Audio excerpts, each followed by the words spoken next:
Alright, welcome everyone to the Musk Miners YouTube channel. My name's Chris.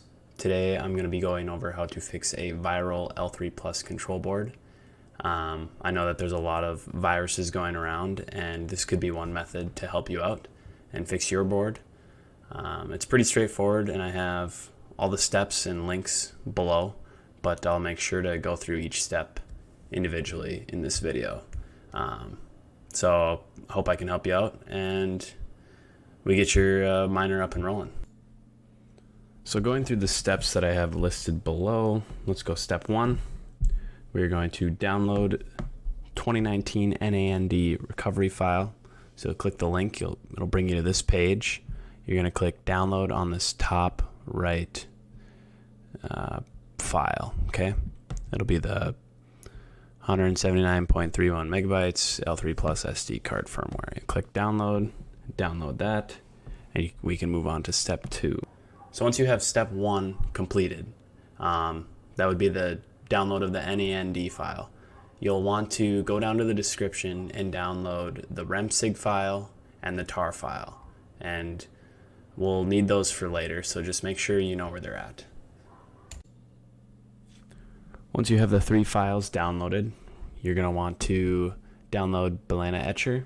This will allow you to flash the SD card. So what you're going to do is, it says download it for Windows, Mac, Linux, whatever you have. I have Windows. Click that, download it, it goes to my files. The next one we're going to need to download is Angry IP Scanner.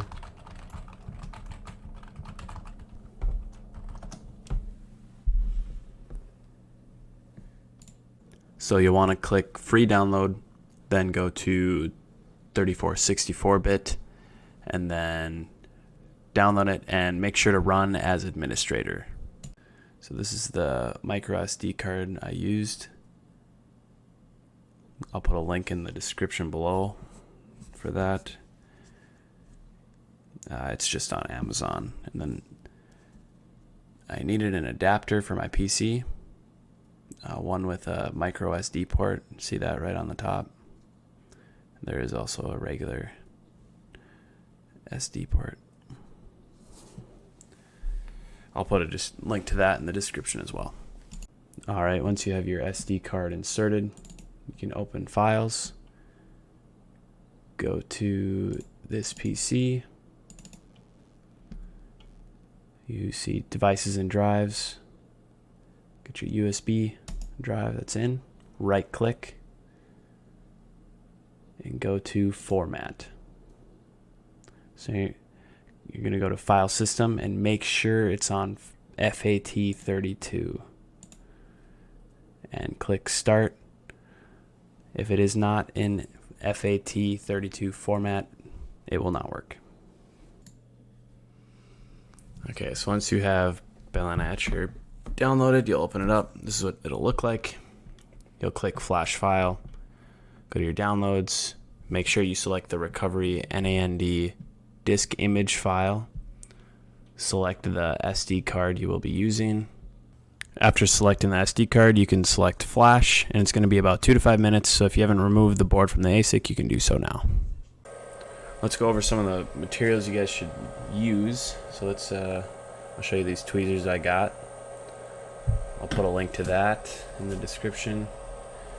Here's the SD card I got just on Amazon. I'll put a link to that as well, 8 gigabytes. Here's the L3 Plus board, control board. Our power source, it's already plugged in. Our PSU doesn't have a on and off switch, so I have to plug it in and every time I want to turn the control board on and off. And then these are the rubber gloves I used. I just got them from Walmart for like $1.60. So let's go through this process. So once the SD card is flashed from your computer using Aliasher, you want to insert the SD card. You want to hear click, make sure it's in. Then you're going to want to take your tweezers and place them right right on this circle, and the third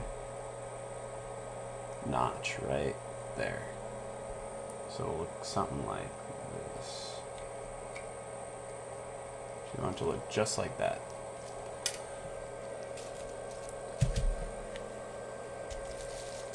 So get that in place. And you're going to want to turn on your control board or plug it in. And you'll see over here, you want to hold it for about 5 seconds. 4, 5. Pull it off.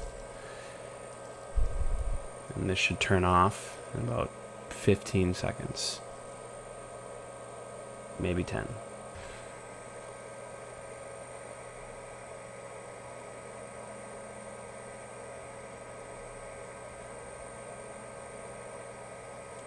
See, the light just went off.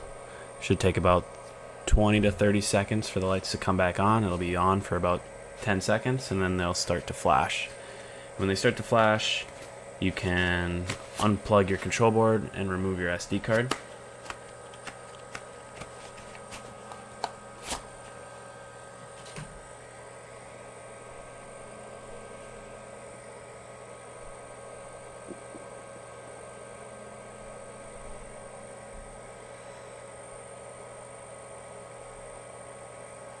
On.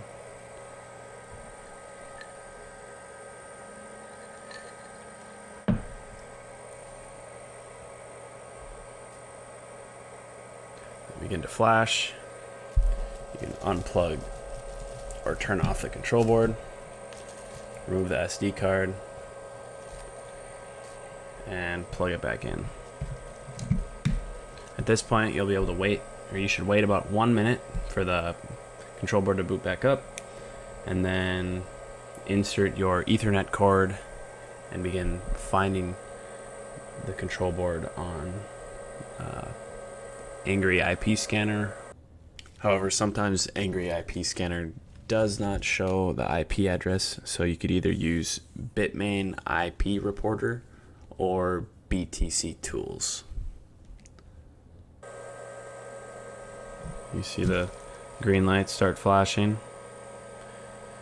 That's when you know you can insert your Ethernet cord and search for the IP address. Alright guys, we're ready for step 16. So now you can go to your history. Make sure everything is cleared all time. So clearing your history and cache will probably take 1 to 5 minutes. Once that's clear, you can go ahead and open up Angry IP Scanner and run as administrator.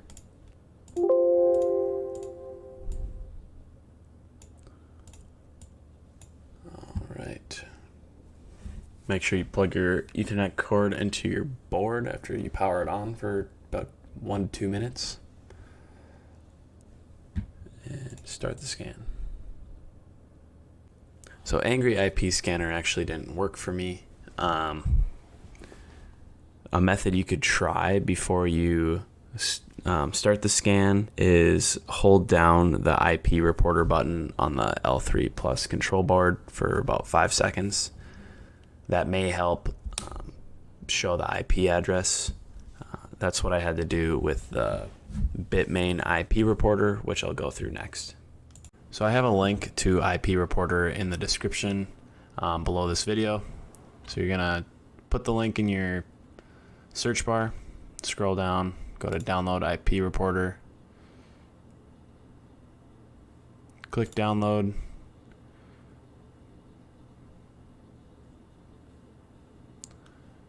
zip file,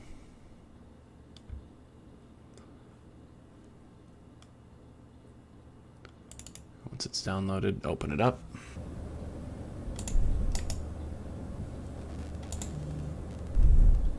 And then extract it. It won't work unless you extract it and then run it as administrator.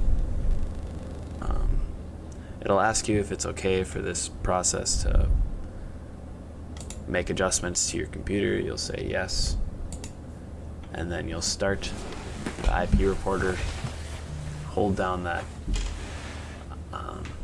IP reporter button on your L3 Plus board for 5 seconds, and after you do that, it should automatically show up on this little screen here, just like that.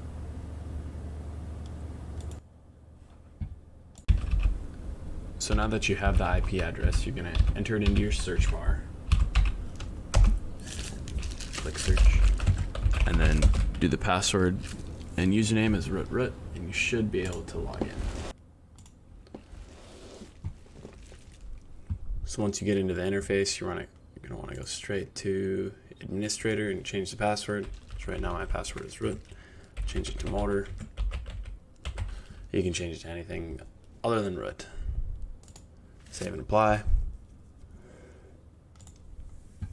Password saved. Reinsert it.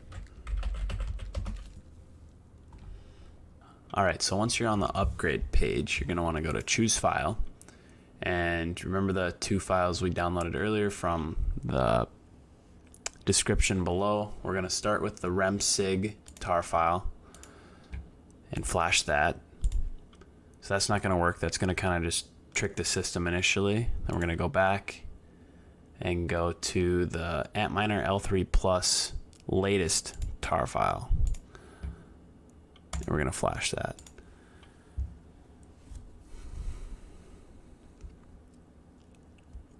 So you're going to want to use the files from the description. If you get it off the Hive website, they're not going to work. They haven't worked for me. So I think using this model will work the best. So you're just going to wait here for a couple minutes and see system upgrade success. That's how you know it worked.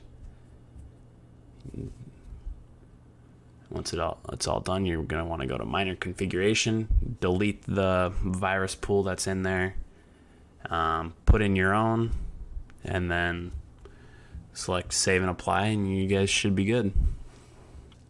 Put in your own, save and apply, and should be good to go. Alright guys, that's it for this video. Hopefully I was able to help you out. If you have any questions, make sure to comment below. Otherwise, smash that thumbs up button, subscribe to the channel, and we'll see you next time.